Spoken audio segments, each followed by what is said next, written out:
My family believe the lies my ex-wife told about me for years now. They're shocked that my daughter is taking her to court. This story is one I never thought I would share publicly, but after everything that has happened, I need to get it off my chest. The past few weeks have been nothing short of a roller coaster. Maybe someone out there can help me understand if I'm truly the bad guy in all this. I, 48 male, have been through a whirlwind of emotions and events over the past decade, and it's all come to a head in a way I never expected. It all started many years ago when I married Laura, the mother of my daughter, Emily. Laura and I were high school sweethearts, and at first, our love seemed unbreakable. We were young, full of dreams, and ready to take on the world together. But life has a way of unraveling even the strongest bonds, and it wasn't long before the cracks in our relationship began to show.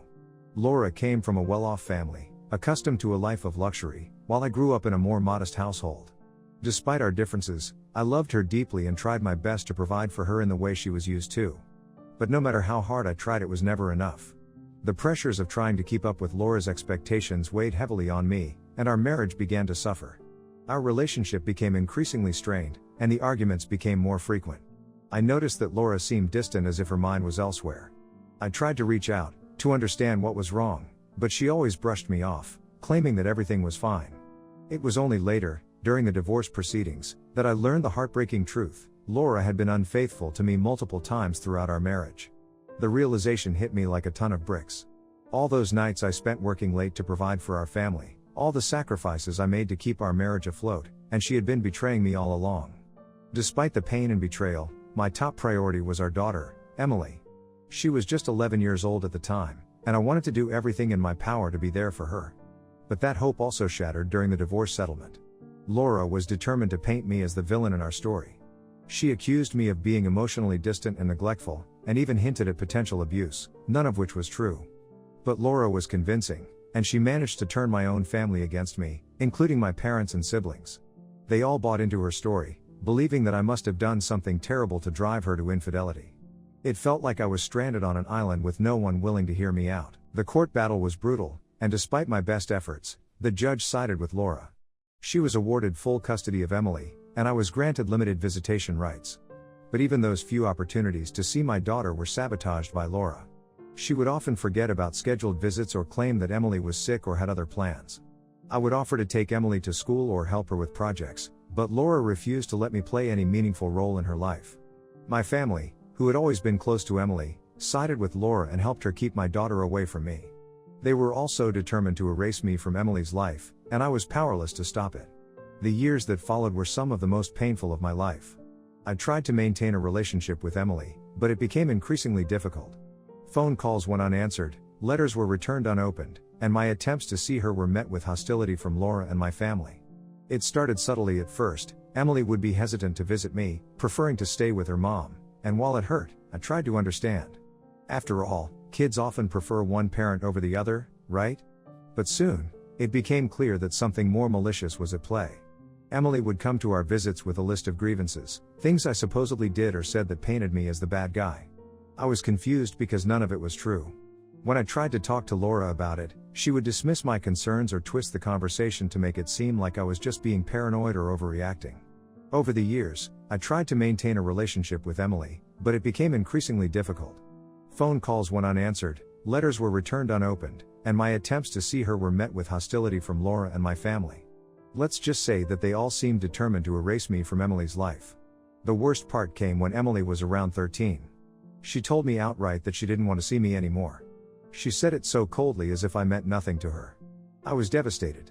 I knew that Laura had been feeding her lies, but I didn't have the heart to drag Emily through a messy legal battle. After all, she did want to stay with her mom, and if at that point, I pulled her away from her mother, it would just make matters worse. I didn't want to be the cause of more conflict in her life, so I reluctantly agreed to step back. It was one of the hardest decisions I've ever made. I kept hoping that one day she'd realize the truth and come back to me, but that day didn't come for a long, long time. Years later, I slowly but steadily moved on from that traumatic period of my life. I met Megan, and there was an instant spark between us. But because of my past experiences, we took our time to get to know each other and then got married some time ago. Megan had 2 kids of her own, so most of my time was spent with them, and we built a life together. While I loved my new family, there was always a part of me that wondered about Emily. How was she doing? What had she become? I reached out to Laura a few times over the years to ask about Emily, but she never replied. I tried to convince myself that Emily was better off without me, but deep down, I couldn't shake the feeling that I had abandoned her. And then one day, out of the blue, Emily reached out to me. She was 20 years old now, and her message was short and simple. She wanted to meet and talk. She said there were things she needed to understand about our family, about why I wasn't there for her. My heart skipped a beat when I read her message. The thought of seeing her after all this time was scary, but I was not going to miss a chance to see my daughter. I was nervous but also hopeful. Maybe this was the moment I had been waiting for all these years. We agreed to meet at a quiet cafe. I was a bundle of nerves as I waited for her to arrive. When she finally walked in, I hardly recognized her. She had grown into a beautiful young woman, but the anger and hurt in her eyes were unmistakable. It was clear that she had been carrying a lot of pain for a long time, and as we sat down across from each other, the tension was palpable. Emily didn't waste any time getting to the point. She wanted answers that I knew would be hard to hear. I took a deep breath and began to tell her the truth. I didn't hold back. I told her everything, how her mother and her family had systematically poisoned her against me, how they had twisted every situation to make me look like the bad guy, and how I had tried so hard to be a part of her life despite everything. I told her about Laura's infidelities and the lies she had spread during the divorce. For the next few hours, I laid out the reality of what had happened. I had brought with me old court documents, text messages, and emails that supported my story. I wanted Emily to know that I understood what she had been told about me this whole time and I wasn't the monster she had been led to believe. Emily sat in stunned silence as I revealed the reality of what had happened. She had grown up believing that I was the one who had walked away, that I hadn't cared enough to be part of her life. Learning the truth was overwhelming for her. I could see her processing everything, and I didn't push her to respond. I knew this was a lot for her to take in. When she finally spoke, her voice was trembling. She asked me why I never fought back, why I didn't try harder to stay in her life. That question broke me. I had to explain that I didn't want to put her in the middle of a legal battle and that I thought stepping back was the best way to protect her. I wanted her to have a happy childhood, even if it meant she would hate me for a while. But the truth was, I regretted not fighting harder. I regretted letting Laura and her family control the narrative. And now, it seemed that Emily was beginning to understand the depth of what had happened. She was furious, a little at me, but mostly at her mother. She couldn't believe the lengths Laura had gone to just to make herself look like the better parent. Emily decided that she needed to take action. She said she wanted to confront her mother and lay everything out for everyone. I was shocked but also proud of her for standing up for herself. Emily wasn't the little girl I had known a decade ago. She was a strong woman capable of defending herself. At the same time, I was worried about the toll this would take on her. I took a sigh of relief when she said that she wasn't sure how to move forward with our relationship, as she had gotten so used to an absent father, but she would love it if we could meet and chat more. 2 days later, I received a flurry of angry calls and messages from Laura. Apparently, Emily had confronted her with the information I had shared. Laura was furious, accusing me of turning Emily against her and destroying their relationship. What I didn't expect was Emily's next move. She called me yesterday to inform me that she's planning to take Laura to court for parental alienation. She wants to sue for the emotional damage caused by years of lies and manipulation. Now, Laura won't stop calling me. She's alternating between threats and pleas, demanding that I talk Emily out of the lawsuit. My family is also reaching out, suddenly wanting to reconnect and smooth things over. I'm at a loss. On one hand, I'm relieved that Emily finally knows the truth. On the other hand, I never intended for things to escalate to this point. At this point in my life, along with Emily, I also have Megan and kids to take care of, and I'm not sure if I can take the same mental pressure again. I don't want to cause more pain or drama, but I also feel that Laura and my family need to face the consequences of their actions. In short, I've been very conflicted. I am proud of Emily for seeking the truth, and for wanting to take a stand against what had been done to her. But I was also scared for her. The legal process is brutal, especially when it involves family, and I didn't want her to get hurt more than she already had been. I tried to support her from a distance, giving her the space to make her own decisions while letting her know that I was there for her whenever she needed me. And I cannot even describe the emotional pressure that I am facing from Laura and my family. All of this is making me question if am I the a-hole for telling my daughter the truth about her mother and our past, even though it's led to this complicated situation? Your comments and suggestions would be really helpful. Update 1. Hey guys. Things have taken a turn for the worse, which was honestly very expected. Expected, because any confrontation with Laura couldn't be an easy one because she had zero regard for anyone around her. I just didn't know if that also included our daughter. After Emily's altercation with her mother, She came to our place, her eyes red from crying. This time, she didn't hold back. She laid everything out, every painful detail of what her life had been like over the past 8 years. Laura may have won custody, but it was clear that she had no idea how to be a mother, let alone care for a child. Emily described how, half of the time, Laura wasn't even home. She'd be out, sometimes for days on end, leaving Emily alone to fend for herself. The other half of the time, when Laura was home, she was drunk and erratic. Emily spoke of the nights when Laura would come home in a rage, throwing things, yelling, and sometimes even blaming Emily for her own failures and frustrations. My heart broke as she recounted these moments, the fear she must have felt, the loneliness. But the worst was yet to come. Emily told us about 2 incidents that still haunted her. The first time, she was 13, and Laura had left her alone for the weekend without any food or money. Emily tried to cook something for herself, but she ended up burning her hand severely. She was in so much pain, but when she tried calling Laura, she didn't pick up. So, Emily, just a child, had to walk to the nearest hospital, her hand wrapped in a towel. She waited for hours in the ER, alone, scared, and in pain, until a nurse finally noticed her and helped her. Emily showed me the scar on her hand, a permanent reminder of her mother's neglect. The second time was even worse. She was 15, and Laura had been on a drinking binge for weeks. Emily tried to avoid her as much as possible, but one night, Laura got violent. She threw a glass at Emily in a fit of rage, and it shattered against her leg, cutting her deeply. Emily was bleeding and in shock, but instead of helping her, Laura screamed at her to clean up the mess. Emily, terrified, wrapped her leg in an old shirt and once again made her way to the hospital, where she ended up needing stitches. As Emily recounted these stories, I felt a mix of anger and sorrow that I hadn't felt in years. Anger at Laura for putting our daughter through this nightmare, and sorrow for all the pain Emily had endured. She was just a kid, and she didn't deserve any of this. She didn't deserve to be left alone, injured, and scared. She didn't deserve to be treated like a burden by the one person who was supposed to protect her. This was literally a case of physical and mental abuse. I found it ironic that the things she accused me of, to take away my daughter from me, became one of her everyday habits. And all of this could have been avoided if Laura had just let me take care of my daughter. If she hadn't been so consumed by her own selfishness and spite, Emily could have had a normal, happy childhood. Megan and I spent the whole night listening to Emily. We made sure she felt at home, that she knew she was safe now. Megan was especially comforting, holding Emily's hand and reassuring her that none of this was her fault.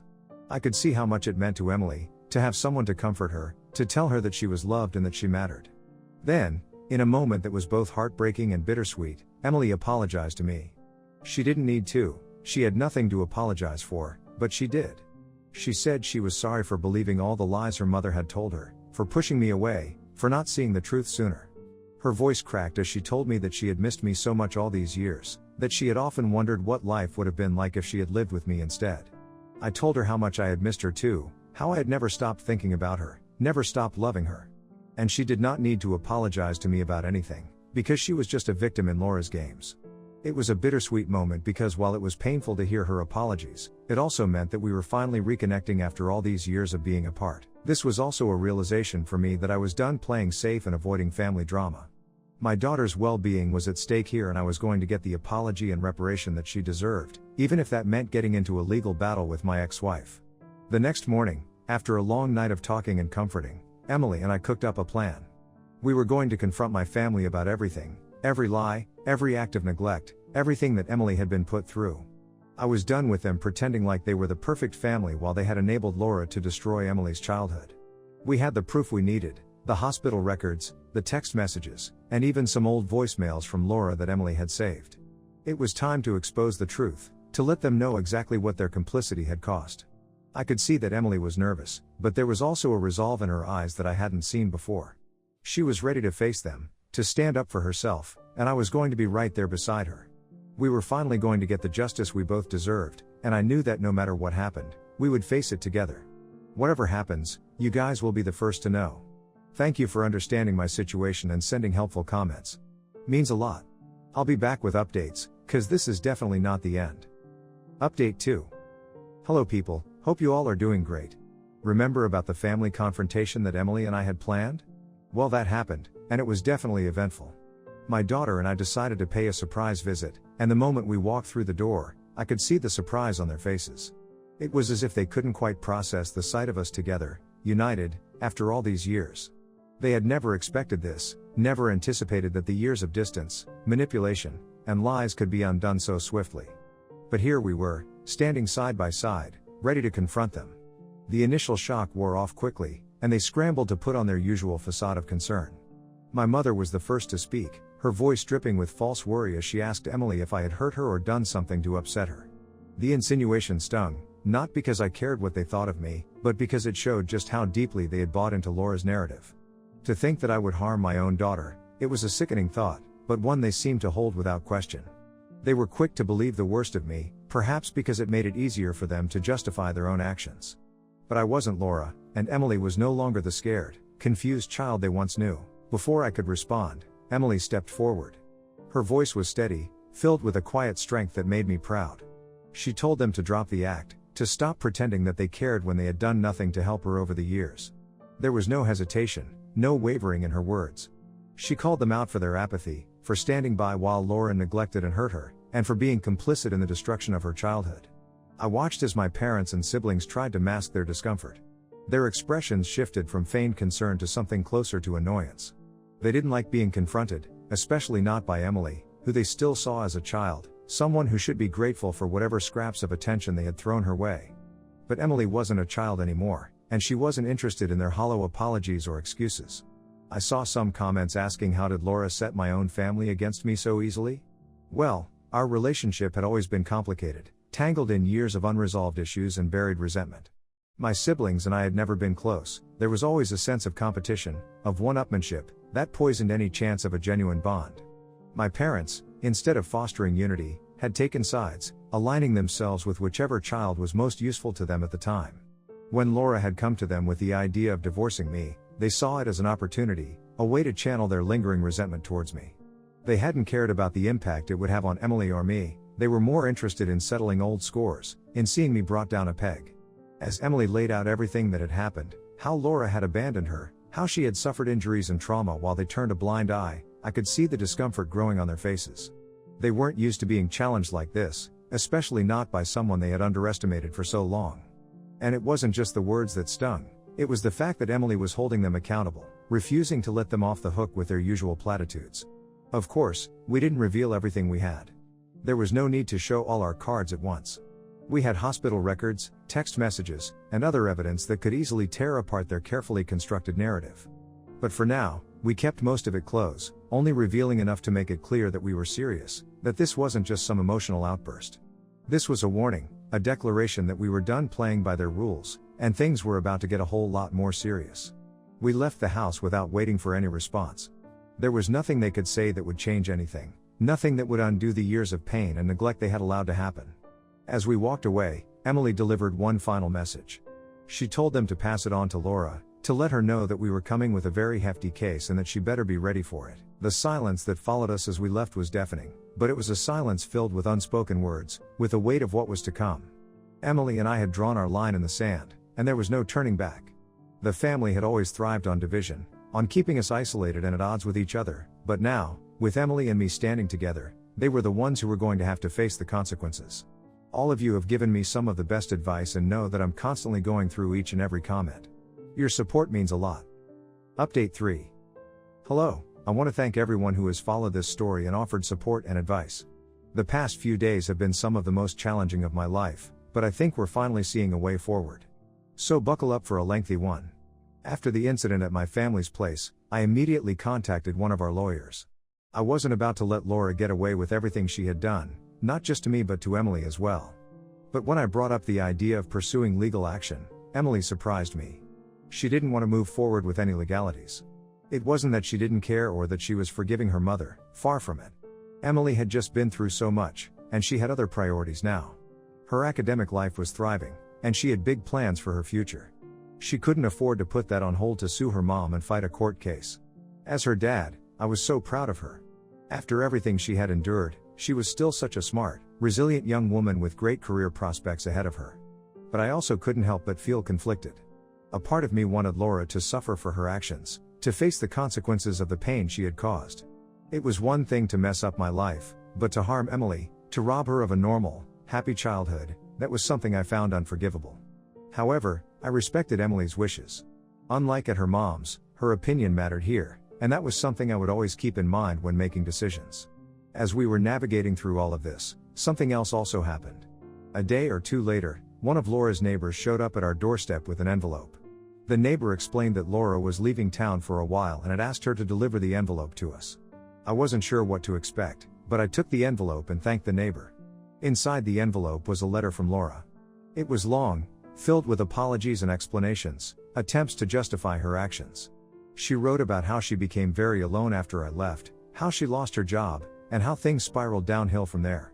She eventually found another job, but it paid poorly, and she sank deeper into depression. Drinking became her way of coping, and she claimed that she never meant to hurt Emily, that she was just so lost and overwhelmed by her own misery. Laura went on to detail more of her struggles, trying to paint a picture of a woman pushed to the brink by circumstances beyond her control. But as I read, all I could think was how hollow it all sounded. It was clear that Laura was trying to excuse her behavior, to make it seem like she was a victim of her own life. But no amount of hardship could justify the way she had treated Emily. She ended the letter by begging us not to pursue a legal battle. She promised to stay away from Emily as a gesture of goodwill and offered to pay whatever amount we thought was right as reparation for the damage she had caused. When I handed the letter to Emily, I could see the heartbreak in her eyes as she read it. This wasn't the apology she had wanted, and it certainly wasn't the resolution she deserved. What kind of mother leaves her child like this and then thinks that money could somehow make up for all the years of pain and neglect? It was a crushing realization for Emily, and I knew she needed time to process everything. I gave Emily space, understanding she'd reach out to Megan or me when she was ready. My wife, Megan, had quickly become a source of comfort for Emily, someone she could confide in without judgment. Emily soon became like family to all of us, forming a close bond with Megan's children. While I wanted to help, I realized Emily benefited more from Megan's support and perspective to process everything. After a while, Emily came to me with her decision. She didn't want to pursue a legal case. She didn't want to drag this out any longer or get bogged down in a bitter court battle. She wanted to start fresh, to focus on herself and her future, free from the shadows of the past. Emily was ready to move on, and as much as I wanted justice for her, I knew that this was the right choice. She had spent enough time living under the weight of her mother's mistakes. It was time for her to live her life on her own terms. Emily's decision marked the beginning of a new chapter for us. She started focusing more on her studies, channeling her energy into her goals and aspirations. Megan and I continued to support her in every way we could, offering guidance and encouragement as she navigated this new phase of her life. As for me, this feels like a dream. I have 3 kids and an amazing wife by my side, and things couldn't have ended on a better note. The journey had been long and painful, but in the end, we had found our way back to each other. And that, more than anything, was the true victory in all of this. Thank you all again for your support. It's been a wild ride, but I think we're finally on a path towards healing. Bye.